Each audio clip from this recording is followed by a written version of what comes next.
माननीय पंतप्रधान यांचे स्वागत, परंतु परीक्षार्थी विद्यार्थ्यांची पर्यायी व्यवस्था करण्याची मनसेची मागणी। दिनांक 28 फेब्रुवारी 2024 रोजी माननीय पंतप्रधान श्री नरेंद्रजी मोदी यांच्या नियोजित कार्यक्रमाचा परीक्षार्थी विद्यार्थ्यांना भुर्दंड बसू नये याबाबत सुविधा उपलब्ध करून देण्याबाबत आवश्यक ते निर्देश संबंधितांना देण्याकरिता निवेदन सादर। भारताचे पंतप्रधान नरेंद्रजी मोदी यांचा यवतमाळ येथे नियोजित दौरा असल्याचे व मौजा भारी येथे आयोजित कार्यक्रमाबाबत माहिती प्राप्त झाली। सदर कार्यक्रमाचे अनुषंगाने पोलीस विभागाकडून नागपूर तुळजापूर महामार्गावरील कळंब ते यवतमाळ मार्गावरील वाहतूक वळविण्याबाबत प्रेस नोट प्रसिद्ध करण्यात आलेली आहे।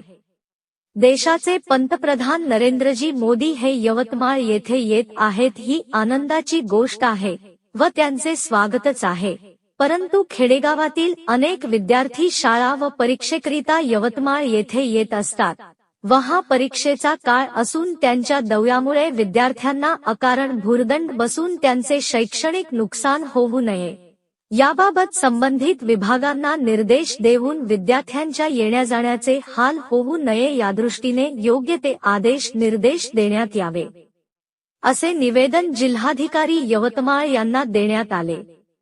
या प्रसंगी मनसे जिल्हा अध्यक्ष देवाभाऊ शिवरामवार, जिल्हा उपाध्यक्ष विकास पवार, शहर अध्यक्ष अमित बदनोरे, उमरखेड तालुका अध्यक्ष सादिक शेख, अभिजित नानवाटकर, महाराष्ट्र नवनिर्माण विद्यार्थी सेना सागर झपाटे, प्रज्वल ढवळे यांच्यासह यवतमाळ शहरातील पदाधिकारी व महाराष्ट्र सैनिक उपस्थित होते।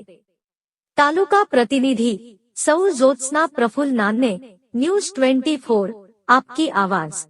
आपल्या भारत देशाचे पंतप्रधान नरेंद्रजी मोदी यवतमाळ जिल्ह्याच्या दौऱ्यावर असल्या कारणास्तव जिल्ह्याभरातील बसेस या काही फेऱ्या बंद करण्यात आलेल्या आहेत। उद्या 10वी 12वीचा पेपर असल्या कारणाने विद्यार्थ्यांची खूप गैरसोय होईल या उद्देशाने आम्ही जिल्हाधिकारी साहेब यांना निवेदन देऊन त्या विद्यार्थ्यांची गैरसोय होणार नाही याची काळजी घ्यावी याबद्दलचे एक निवेदन आज दिलेलं आहे।